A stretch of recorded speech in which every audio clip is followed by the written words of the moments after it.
Student, Shrimati मौरी देवी तापड़िया कन्या महाविद्यालय के इस यूट्यूब चैनल पर आप सभी का फिर से स्वागत है।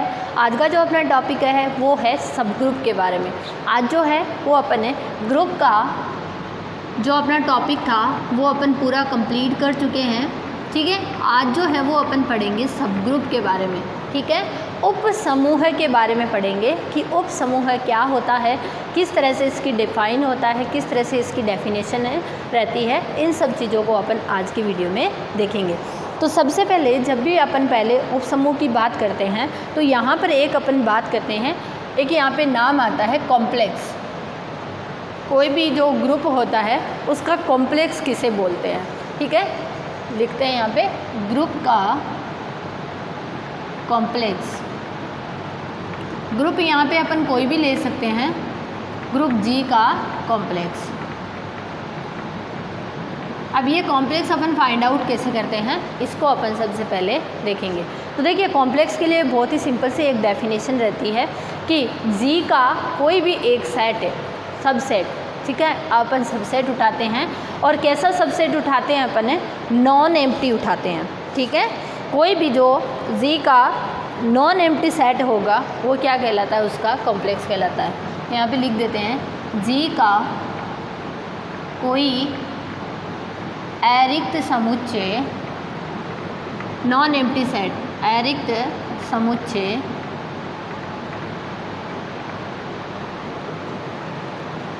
जी का, यहाँ पे इस अरिक्त समुच्चय को अपन यहाँ पे कोई भी नाम दे सकते हैं। मैंने मान लो इसको H नाम दे दिया, अरिक्त समुच्चय H, जी का क्या कहलाएगा, कॉम्प्लेक्स।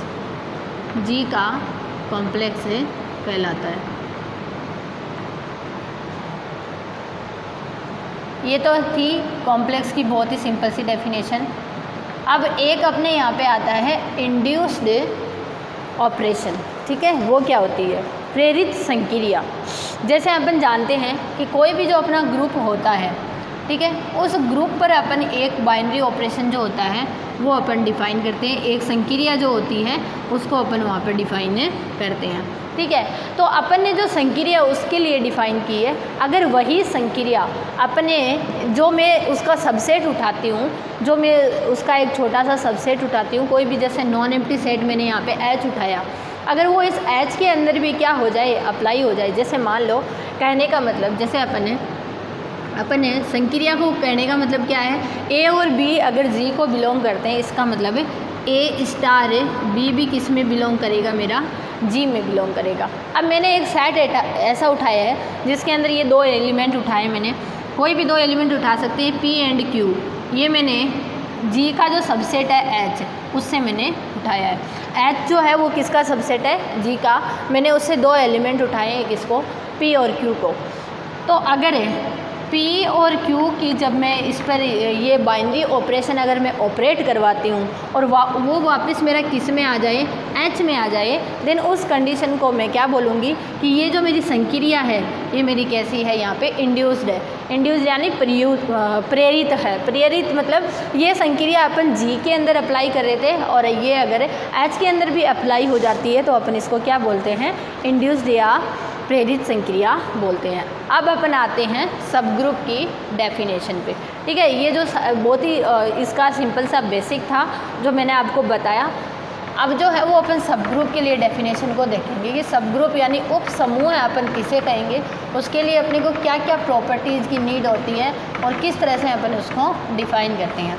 तो देखिए, नाम से पता चल रहा है ग्रुप का जो एक कोई सेट उठाते हैं उसको अपन क्या बोलते हैं। जैसे मान लो G एक ग्रुप है, ठीक है, G एक ग्रुप है और G का मैंने कोई सबसेट लिया, G का मैं कोई सबसेट डिफ़ाइन कर लेती हूँ, उस मुझे जो है वो H डिफ़ाइन कर लेती हूँ। अगर मैंने जो संक्रिया लगाई है, G के अंदर जो संक्रिया लगाई है वही किस में अप्लाई हो रही है, H में अप्लाई हो रही है, और तो वो अपनी क्या होगी, इंड्यूस्ड होगी। मैंने अभी आपको बताया। अब इसके बाद अपन देखते हैं कि जैसे ग्रुप की प्रॉपर्टी अपने G के अंदर जो प्रॉपर्टीज़ अप्लाई हो रही है वो सारी प्रॉपर्टीज़ किस में अप्लाई हो रही है, H में भी अप्लाई हो रही है। तो H क्या हो जाएगा, मेरा ग्रुप हो जाएगा। लेकिन वो क्या था, वो ग्रुप है G का क्या था, सबसेट था, तो इसलिए अपन उसको क्या बोल देंगे, सब ग्रुप है, वहाँ पे बोल देंगे। ठीक है, तो देखिए यहाँ पे अपन लिखेंगे उप समूह। अगर इसकी डेफिनेशन को अपन देखना चाहें तो किस तरह से देखेंगे, इसके लिए क्या क्या प्रॉपर्टीज़ रहती है। ठीक है, तो पहली कंडीशन तो इसमें यही होती है कि जो आप संक्रिया लेते हैं वो संक्रिया क्या होनी चाहिए, इस पर ऑपरेट है होनी चाहिए। ठीक है, मैं लिख लेती हूँ। माना जी एक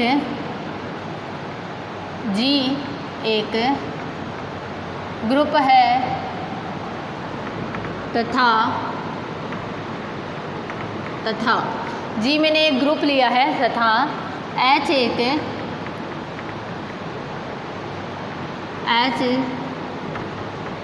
जी का एक अरिक्त नॉन एम्प्टी, ठीक है, अरिक्त समुच्चय है, अरिक्त समुच्चय है, तब H उपसमूह है।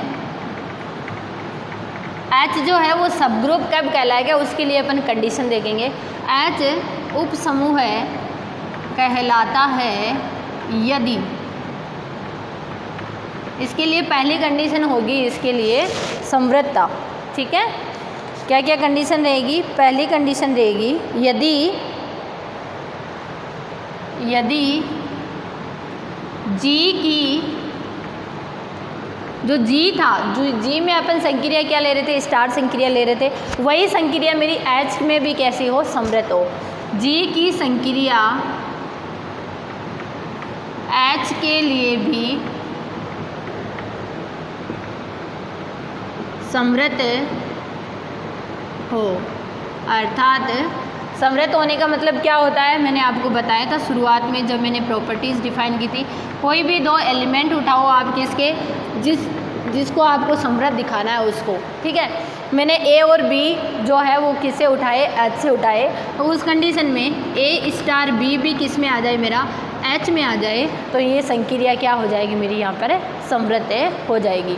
ये समृद्धता की बहुत ही सिंपल सी डेफिनेशन यहाँ पर रहती है। पहली कंडीशन तो ये हो गई कि एच जो है, एच जी की संक्रिया के लिए समृद्ध हो।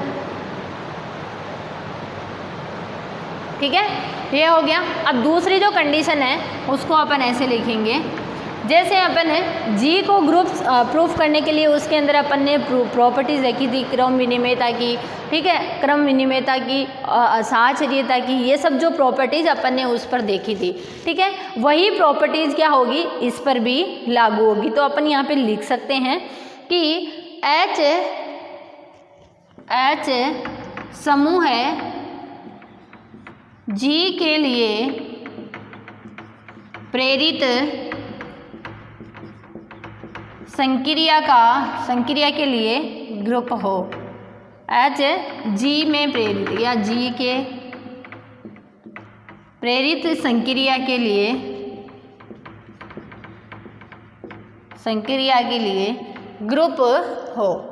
ठीक है, ग्रुप हो इसका मतलब क्या हो गया, ग्रुप की जो प्रॉपर्टीज होती है उनको यहाँ पर फॉलो करना चाहिए। और ग्रुप की प्रॉपर्टीज अपन ने कौन कौन सी पढ़ी है, क्रम साहचर्यता पढ़ी है, तत्समक अवयव की पढ़ी है, और प्रतिलोम अवयव की प्रॉपर्टी जो है वो अपन ने पढ़ी है। ठीक है, तो वो सारी प्रॉपर्टी जब इसके अंदर एच जो है, ठीक है, वो अगर जो ये प्रेरित संक्रिया अपन ने स्टार ली है, इस स्टार संक्रिया के लिए वे सभी प्रॉपर्टीज़ को अगर ये फॉलो करता है तो ये मेरा एच जो है वो क्या हो जाएगा, मेरा यहाँ पर सब ग्रुप के रूप में डिफाइन हो जाएगा। क्लियर है।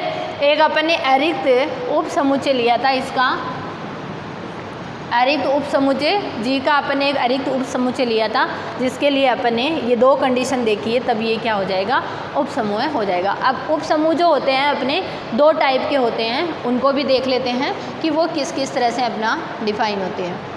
एक उप समूह को अपन, इसके दो प्रकार जो होते हैं इनको बहुत समझना बहुत ही आसान है। ठीक है, उसके अंदर देखो, एक आपके पास में नाम आएगा विषम और एक नाम आएगा आपके पास है उचित। ठीक है, एक तो आएगा उचित उपसमूह है और एक आएगा विषम उपसमूह है। ठीक है, अब ये किस किस को बोलते हैं अपन उसको देखेंगे। अब देखिए अपन जानते हैं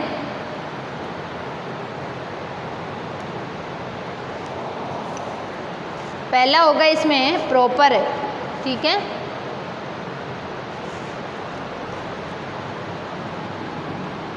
उचित है, उचित कह दो, या पहले अपन विषम उपसमूह को डिफाइन करते हैं। विषम है उपसमूह। अब ये विषम उपसमूह क्या होते हैं? देखो अपन जानते हैं कि जो भी अपना सेट होता है, कोई भी अगर अपन सेट लेते हैं तो वो सेट जो होता है, पहली बात तो वो खुद का ही क्या होता है, सबसेट होता है, क्योंकि वो खुद के सारे एलिमेंट को क्या करता है, कंटेन करता है। ठीक है, अपन ये चीज़ लिख सकते हैं कि H जो होता है वो खुद का क्या होता है, सबसेट होता है। ये चीज़ अपन लिख सकते हैं, अपन अच्छे से जानते हैं कि वो जो एलिमेंट होता है वो खुद का ही क्या होता है, सबसेट होता है। तो पहली चीज़ तो यहाँ पर है ये,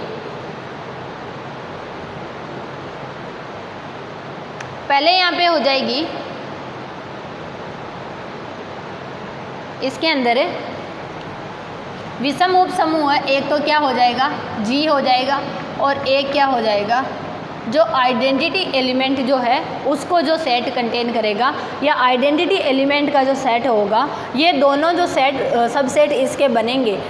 किसके सबसेट उठाए हैं ये अपन ने, G के जो सबसेट उठाए। एक तो G जो है वो खुद का ही सबसेट होता है, तो G खुद क्या होगा, एक विषम उपसमूह होगा। एक G एक ग्रुप है तो उसके जो आइडेंटिटी एलिमेंट का जो होगा, ठीक है, आइडेंटिटी एलिमेंट का जो सेट होगा वो भी क्या होगा, यहाँ पर विषम उपसमूह होगा। ठीक है, ये दो जो होते हैं इसके, कोई भी जो सेट होता है, कोई भी जो अपना ग्रुप होता है, उसके यहाँ पर दो विषम उपसमूह होते हैं, पहला वो खुद और दूसरा उसका आइडेंटिटी एलिमेंट। ठीक है, अब इनके अलावा इन दो को छोड़कर जितने भी इसके सबसेट बनते हैं वो सब के सब कैसे होते हैं, उचित उपसमूह होते हैं। ठीक है, तो जब अपन उचित उपसमूह को लिखेंगे तो क्या लिखेंगे, इन दो के अलावा सभी उपसमुच्चय कह दो या उपसमूह कह दो। ठीक है, इसके अलावा जो भी इसके उप समूह होंगे, समूह लिख देते हैं। ठीक है, उपसमूह है उचित उपसमूह होगा। क्लियर होगी मेरी बात अच्छे से? ठीक है, ये अपने यहाँ पर इसके जो टाइप होते हैं वो यहाँ पर रहते हैं। पहला टाइप विषम, ठीक है, या अपन इसको इम्प्रॉपर भी बोल सकते हैं। ठीक है, और दूसरा अपना प्रॉपर और इम्प्रॉपर अपन इनको इंग्लिश में बोलते हैं।